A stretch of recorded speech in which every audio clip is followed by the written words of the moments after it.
Hello, Miss Simmons. I just sent you an email, and that was rather embarrassing because it was cut off.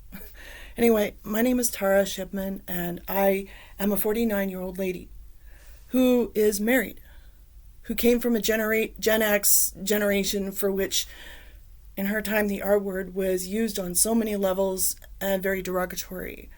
Um, I was that kid that was undiagnosed because I was a girl. And what I'm seeing in our society, not to sound like I'm being ableist or anything, but I don't know how to put it in the right context because shoot me in the foot if you want, because I don't know how to put it. Communication is kind of a I love to communicate, but I have a hard time with it. Let's put it that way. I'm blunt. I don't get social cues because I can't read body language or tone. Um, I'm blind to quick nuances that the human body does when it comes to communication, because 90% of all communication comes from the body. The rest of it comes from the tone, for which I'm blind to. And at 49 years old, I'm seeing a huge demographic where we're being forgot. And I'm not talking about Gen X, I'm just talking in general here.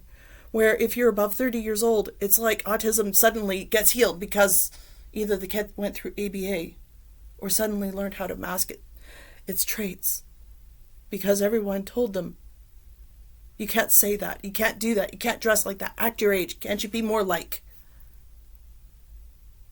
When they get to be my age, they develop certain coping mechanisms for which deny them the pleasure of being themselves. And that hurts, because that's how society sees us. So you try and be like everybody else. You still get denied work. You still get denied the things that so many take for granted. There's no protection for you, unless if you have comorbid issues so severe that you need care. Everyone pictures autism to be like the good doctor, Mike Lake's son, that sort of thing. But autism is a spectrum. Should we not be treating it like that? Autism is for life. Should we not be treating this as such? I'm getting older. I'm 49. There's so much I can contribute still.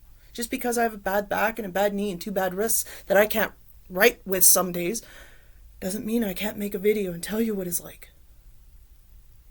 I'm here to say that we need to focus on all spectrums of autism, whether it's a 2-year-old child with severe needs or a woman going through menopause like me. Because in the last 10 years, I have read up back to front when it comes to autism and aging. All I see in videos is young kids under the age of 30. But I'm 49. I make a YouTube channel that I make no money off of, and I wonder how to do it. I speak out against autism strategy because it does not depict older generations for which our laws don't protect. In order to access those laws properly, I have to be neurotypical. I have to be average Joe Schmuck that has never had a disability in his life. In order for me to get a job, I have to have a grade 12 education just to flip burgers over at McDonald's. But yet, I've seen two neurotypical 14-year-olds go for the McDonald's job, and McDonald's chooses neurotypical 14-year-olds over the autistic 49-year-old. Why is that? Maybe it's because I'm too old to be fooled. I've been through the gambit. I'm not naive. Well, I can be naive, but for the most part, I'm not. Because I've been through a lot. I've gone through marriages. Two marriages by the time I was 29, both of them abusive. That's another going trait that I see amongst neurodivergent people, is that they enter because they can't read body language or tone or nuances that society takes for granted. And they enter these relationships thinking that these are good people. Next thing you know, they're getting abused and they have a hard time getting out. And after these abusers happen to be average Joe Schmuck without a disability. Case in point. 2 of them. Next thing you know, they're in a relationship they have a hard time getting out of because they were cut off of all their support. Taken away from everything they trusted. All that's left is that person in their life, pulling all the strings. Doesn't leave you a lot of choice.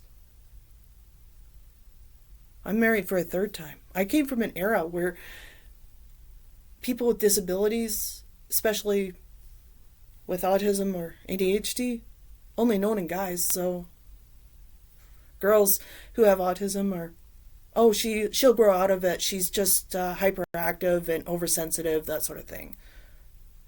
Well,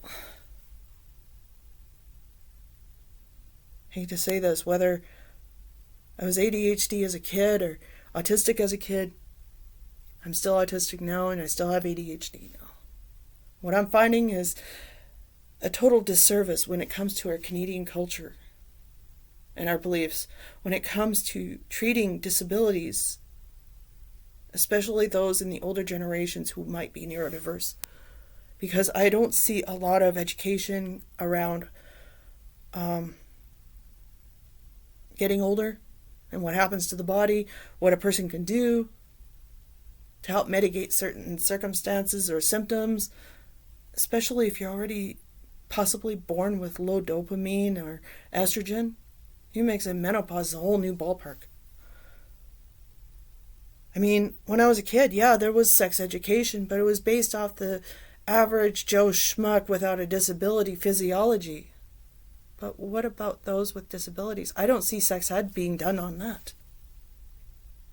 Shouldn't it be geared towards certain dynamics? How it is discussed to an average child without a disability needs to be discussed differently to those of other disabilities. Differently. Same with the pictures, they need to be different. Not everyone can walk. Discussing things or topics that shouldn't be taboo. Like, most people still think, even today, I've run across it. Oh, you have autism? You like being touched? Yeah, I'm married. Why wouldn't I like being touched if I'm married? Oxymoron if you think about it. I mean, one of the stereotypical things that I run across these days, especially in my generation, where you run across average Joe Schmuck without a disability, there's nothing wrong with you. You don't have autism. You're so articulate. Yeah, I know how to read. I have trouble reading, by the way, which is a going trait with most neurodiverse people, from what I understand. If it's not dyslexia, it's autism or ADHD issues that make it hard. Because I can read a lot of difficult things. But it takes me forever and a day just to read one sentence. Because the words don't add up or make sense in my brain. I know what I'm reading. It just doesn't click. But if you show me anything in a video or a hands-on project, like, guess how I learned how to make YouTube channel? I spent a month and a half screwing around with it. I taught myself. Just like I taught myself about autism or ADHD. But what I don't see is videos that depict people like me whose disability might be so invisible that they don't have any form of aid. I don't have a sensory pad. I don't have, well, up until recently, this necklace is for autism and ADHD. But otherwise, before that,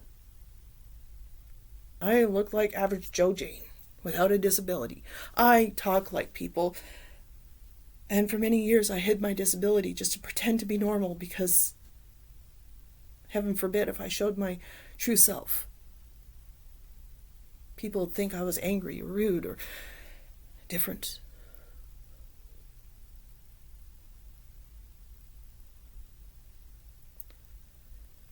Because I can't read your body language or tone.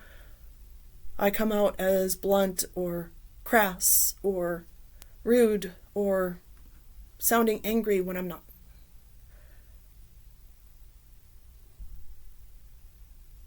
Everyone thinks that I'm either too much autistic or not vocal enough. So when I'm quiet, people think what's wrong with her. But when I start being myself and relaxing, people say I'm too much, go away. How fair is that? I have to pretend to be normal for the rest of my life to placate neurotypical society? That's not fair. That's not fun. I should be allowed to be me. Yeah, I tell people quite literally that I can't read your body language or tone, so our communication efforts might have a struggle. But once you get to know me, you might find that I have a big-ass heart on my sleeve that's ready to love just about anyone and everyone.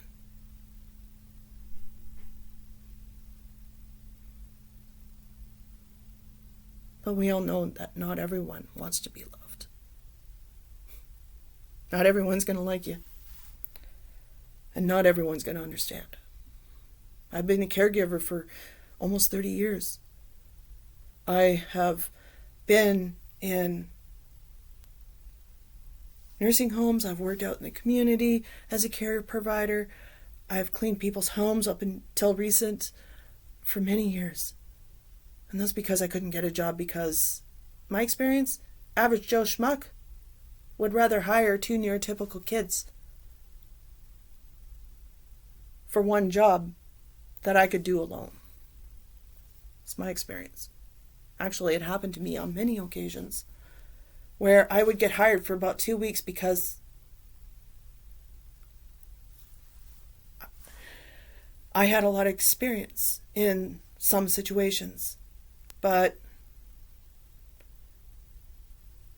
because I am so thorough, I'm the kind of person that would, if there's a rotten plum underneath a couch, I will move that damn couch and clean underneath it. And do little extras that the employer said that they didn't want, that were not expressed. So, average house cleaning lady only does where the drummer beats, and Tara pulls out the fridge. And it's always been that way with me because my mind is literal. I don't think that a job is complete unless if it's done properly. But I am not tech savvy. I would love to be a little bit more knowledgeable when it comes to making videos and learning how to edit and things like that, but who do you go to when you don't have the money? For once, I would love to see classes and or workshops done just for people like me who want to turn videos like this into a living career. But who do you go to? Because you're a hands-on learner. Maybe it's someone like you that might be able to teach. Who knows? Maybe you could use a very vocal person like me who isn't shy to say how it is and just stop pretending. Stop pretending that I'm normal. Allow me to be me. On stage, off stage, whatever. Because I'll speak out about what government is and isn't doing correctly. And I can name several off the top of my head that isn't correct. Because a lot of things end at 30 for most autistic or neurodiverse people, which I think is wrong. Because what I have is for life. There's going to come a day where I'm going to be left holding the flag because my husband gets sick. My only support. How do I help him? When the structures provided can't even help me. I'm going to need help for him. If his health should fail. He's the one that takes care of all my bills. He's the one that helps me with a lot of things. Especially things I don't understand or can't do for myself. But the reality is,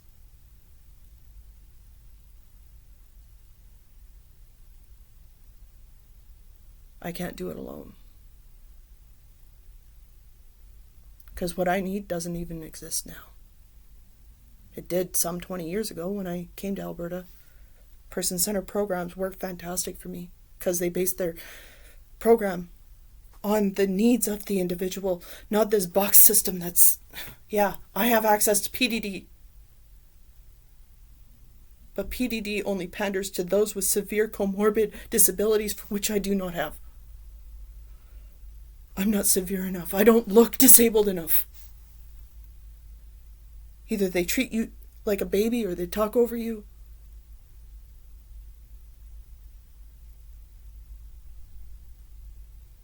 Or they ignore you. They know what to do with people in wheelchairs and can't talk, but they have no clue on how to help someone with verbal abilities. Isn't that sad? It's cheaper to hire an HCA who knows nothing about my diversities than it is to bring on a disability skills coach or a community social worker for which would be best suited for someone like me. But who am I to say? Because that's what it was like when I came to Alberta in the early 90s. By ignoring the needs of those in my position, you're allowing society to say, oh, let's just treat all the Mike Lake sons that are out there. We'll ignore this crowd over there even though they might be getting older, and they too might need help. I couldn't bank my way out of a maze if my life depended on it. I don't understand the value of money, so how do I take care of my husband and take care of the needs of the household on top of taking care of me? That's where our government is screwing people my age and older. I'd like to have interviews or develop a way of having interviews with other neurodiverse people that are my age and older, that are just like me or within my ballpark.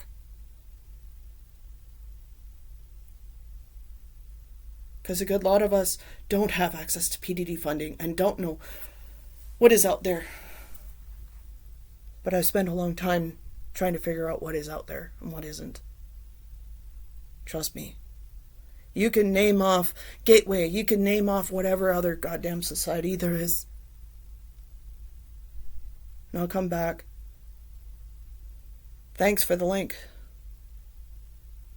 But they pander only to physically or more severely disabled people that will never know full independence like I do. It's either that or they'll lump you into a group that is, well, full of 20-year-olds when you're 49. It's great. Tricks are for kids. But I'm not a kid anymore. I'm the teacher. I'm the elder, or at least getting up there. There's a lot I still need to know or learn, but given my life, I could run circles around most 40-year-olds. Just saying. We don't depict autism the way it should be. Autism is a spectrum disorder. We should treat it as such, where we depict older generations, not just children, not just teenagers, not just those under 30, but all ages. What is autism like at 90? What is autism like at 49? What is autism like at 50? But yet I don't see a dang video about it. Why is that? Kids may be our future. But don't people like me also deserve room in our society for which does not include? I may not know how to use a pronoun or anything of that nature because of the way my brain works. I understand why it's there, but I just simply can't do it. It's all about the wiring and the processing. It's not in my ability. I'll respect it, but don't force it on me unless if you want a meltdown.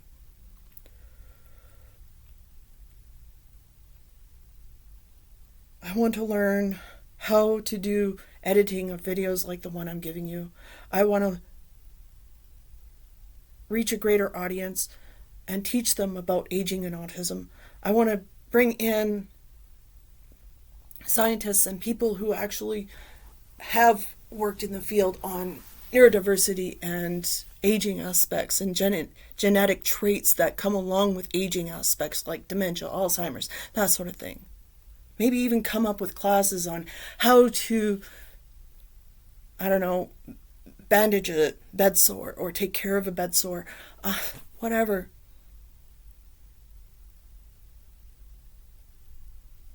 I want sex education for older adults.